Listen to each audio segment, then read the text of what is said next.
अस्सलाम वालेकुम क्लास। आज 8 क्लास की इंग्लिश सब्जेक्ट का हम यूनिट नंबर 4 जो है वो स्टार्ट कर रहे हैं। ठीक है, 8 क्लास का इंग्लिश सब्जेक्ट का unit number 4 it's a non fiction. The topic of this unit is war is a bad taste business. ठीक है, ये जो है ये वॉर के बारे में है। ये बोस्निया में 1992 टू 1995 में जो वॉर हुई थी क्रूड्स और मुस्लिम्स के दरमियान जो सिविल वॉर थी उसके मुतालिक ये सारा एक फिक्शन है। ठीक है, आपको मैं पहले हम अपने पिछले लेक्चर्स में पढ़ चुके हैं कि what is a fiction and non fiction. ठीक है, आपके रिकॉलिंग के लिए मैं एक दफ़ा से दोबारा आपको बताती हूँ that non fiction is a type of story in which characters events and happenings are true, they are not fake. Okay, they are real, they are not unimaginary. ठीक है, they are real and based on facts. ठीक है, अब ये आज के topic है war is a bad taste business. ये जो वॉर 1992 टू 1995 में बोस्निया मुस्लिम यूरोप में बोस्निया मुस्लिम्स और क्रूड्स के दरमियान हुई थी उसका सारा डिस्क्रिप्शन है। उसकी रिपोर्टिंग की जिन्होंने उसको टीवी स्क्रीन पे जो दिखाया उसके अंदर से जो जो चीज़ें उन्होंने शो की और जो नहीं चीज़ें शो की ये इस सब के बारे में है। ठीक है, इसकी स्टोरी से पहले मैं आप लोगों को ये वर्ड्स जो हैं वोकैबुलरी के ये थोड़ा सा क्लियर करना चाह रही हूँ, तो प्लीज़ इन पे फोकस करें। ठीक है, first one is access. Access mean approach. Access mean approach. Combat mean fighting. Motive driving force. Impact effect. Advance move forward. Assault attack. Execute to kill somebody. Clad, dressed, imitate, mimic or copy. Irredeemable, impossible to repair. Modest, humble, exaggerate, overstate something. It is a vocabulary. Okay, this vocabulary is of your page number 1 and 2 of this lesson. Now let's come back to our story. Okay, as I have told you that it is a non-fiction, so it is based on facts. It is a real story. Its writer is Martin Bell. Okay, Martin Bell was a reporter during the war in Bosnia in Europe during 1992 to 1995. He has been deeply affected by his experiences of civil war in Bosnia, which involved rival groups of Muslims, Kurds and Serbs. Okay, it was a civil war. What was it? It was a civil war. Civil war में खाना जंगी यानी कि एक ही मुल्क में आपस में different groups के दरमियान जो जंग थी उसके बारे में ये सारा डिस्क्रिप्शन है। ओके, ये ग्रुप्स कौन थे? This were Muslims, Croats and Serbs. In this text he explains his feelings about filming and reporting on war for television. Okay, here are some key points which we will discuss today. First of all is the description of war. Okay, Krasimir was a professional musician who worked for the Martin. Okay, I am talking about the first character who is Krasimir.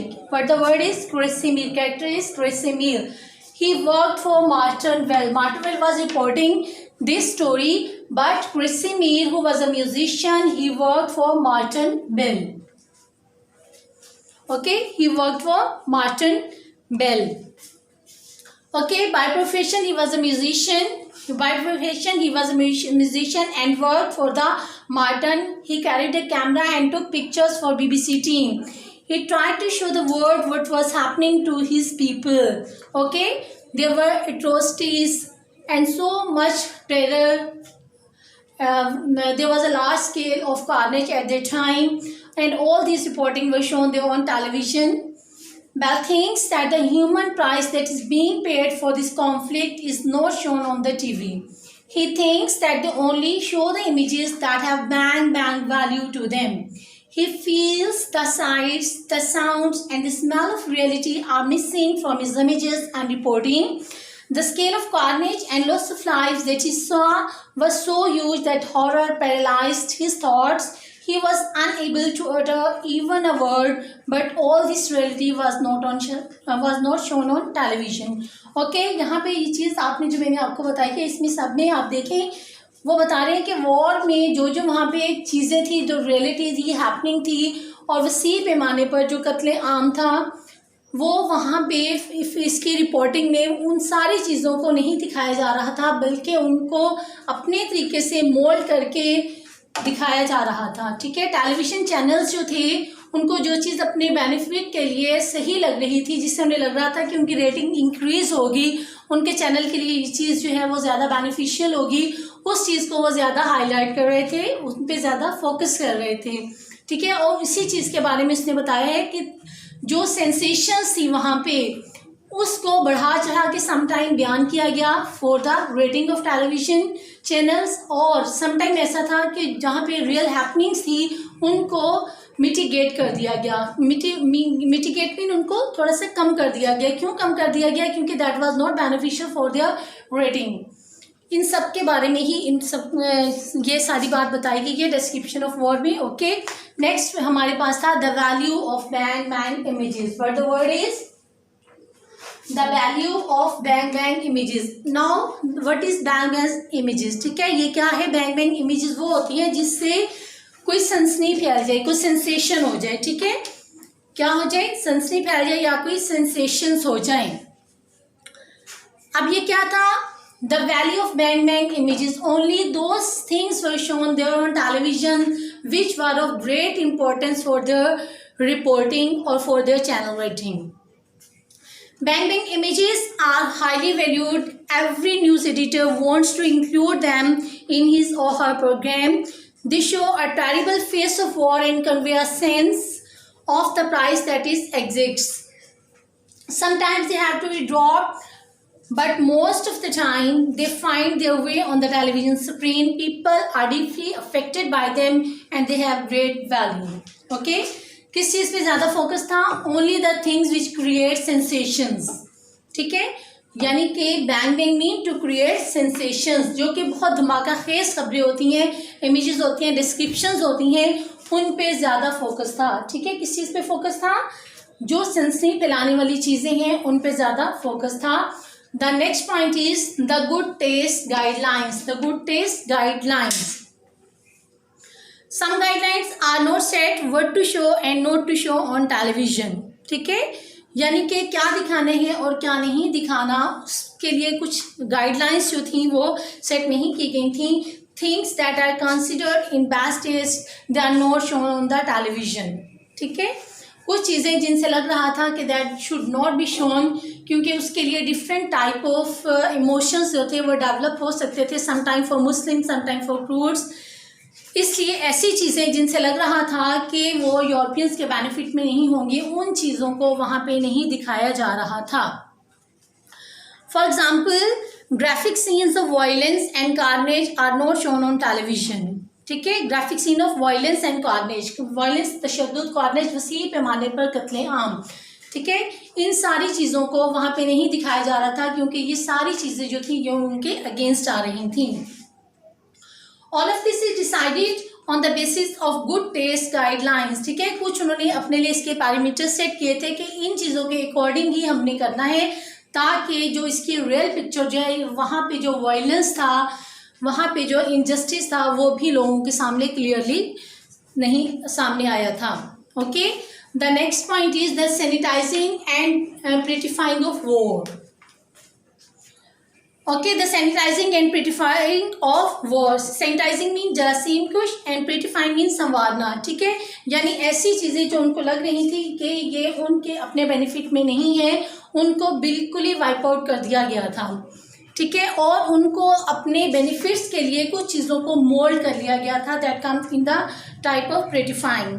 ठीक है, यानी अपने benefit के लिए जो चीज़ें थी उन्होंने उनको मोल्ड कर लिया था, और जो चीज़ें उन्होंने वो नहीं दिखाना चाह रहे थे उनको उन्होंने डिस्कार्ड कर दिया था। By editing the images of war, by cutting out the gruesome and gory scenes. ठीक है, gruesome and gory scenes mean लर्जा खैर तशद्दुद अमेज जो वाक़यात थे, and including only the scenes that are guided by good taste, sanitizes war. Even more, it prettifies it. People who use these edited images never think how the people who fell victim of bombing and finally actually die. ठीक है, यानी जो scenes भी दिखाए जा रहे थे उनको अपने तरीके से मोल्ड कर लिया गया था, और जो व्यूअर्स था वो उस रियलिटी तक पहुंच ही नहीं सकता था कि किस तरह से वहाँ पे बम्बारिंग हो रही है और किस तरह से लोग जो हैं वो इसका शिकार हो रहे हैं और किस टाइप का वहाँ पे जुल्म और तशद्दुद जो है वो जारी है। They never get the sense what the explosion of a bomb or the shrill whistle of a passing bullet means। ठीक है, गोलियों की बौछार और वाटर बॉम्बिंग, ये सारा सीन जो था जिसको अल्फाज में कैद भी नहीं किया जा सकता, कैमरा जो था इन सब चीज़ों को मुक़य्यद करने में नाकाम रहा था, या वो इन चीज़ों को दिखाना ही नहीं चाहते थे। They never see the true face of war, उन्होंने वॉर का एक्चुअल जो वॉर की डिस्क्रिप्शन थी वो भी उन्होंने नहीं दिखाई। Our next point is what television can never portray। What television can never portray, यानी टेलीविज़न जो है वो कौन से मनाजिर जो है वो नहीं दिखा सका। Television can never truly portray the sites, the sounds and the smell of war. Okay, television में उन साइट्स, नज़ारे वो जो दुख के, गम के, पुरतशद्दुद वाक़यात थे, लोग मर रहे थे, वायलेंस था, इन सब चीज़ों को वहाँ पे नहीं दिखाया गया था टेलीविज़न पे। Something is always lost in the process of filming the scenes and transferring them on a television screen, and it usually happens that all these type of things are never shown there on the television screen. Television diminishes reality and creates the sense of illusion। ठीक है, अब हम उसका एक दूसरा aspect देख रहे हैं टेलीविज़न रिपोर्टिंग का, कि वहाँ पे जो एक्चुअल थिंग होती है, एक्चुअल सीन्स जो होते हैं, उनको क्या कर दिया जाता है, एक साइड पे कर दिया जाता है और उनको अपने मतलब के लिए इस्तेमाल करने के लिए उनमें अपने मतलब की चीज़ें जो हैं वो डाल दी जाती हैं। ये सब काम जो था ये भी इस रिपोर्टिंग में किया गया। Our next point is Bell's view of war and the war reporting। Bell's view of war and war reporting, ठीक है, यानी कि वॉर पे उसके क्या व्यूज थे और उसकी रिपोर्टिंग जो थी वो क्या थी। Bell thinks that the war is a dirty business. Okay, Bell को लगता है कि वॉर जो है ये एक बदज़ौक़ जो खेल है। इट एग्जिट्स द प्राइस, ठीक है, दैट इज इररिडीमेबल। ठीक है, irredeemable mean impossible to repair, नाकाबिले तलाफ़ी। ठीक है, ये एक ऐसा खेल है जो जिसका नुकसान जो है नाकाबिले तलाफ़ी है। इंसान चाहे भी तो इस चीज़ की रेमेडी जो है वो पॉसिबल नहीं है। ठीक है, तो क्या कहते हैं बेल कहता है that the war is a dirty business, ये बुरे ज़ौक़ का खेल है। It exits the price that is irredeemable. ठीक है, इसका जो नुकसान है वो नाकाबिले तलाफ़ी है। Young lives are lost. ठीक है, बहुत से जवान जो होते हैं वो इस जंग में, इस खेल में मारे जाते हैं। Children are deprived of their innocence and sense of security. ठीक है, चिल्ड्रन, आप देखिए जब जंग होती है उसमें कोई डिस्क्रिमिनेशन नहीं होती, that this is for old, this is for young, this is for adult, this is for babies. In a war everyone comes under the grip of war. Okay, यही चीज़ यहाँ पे बयान की जा रही है।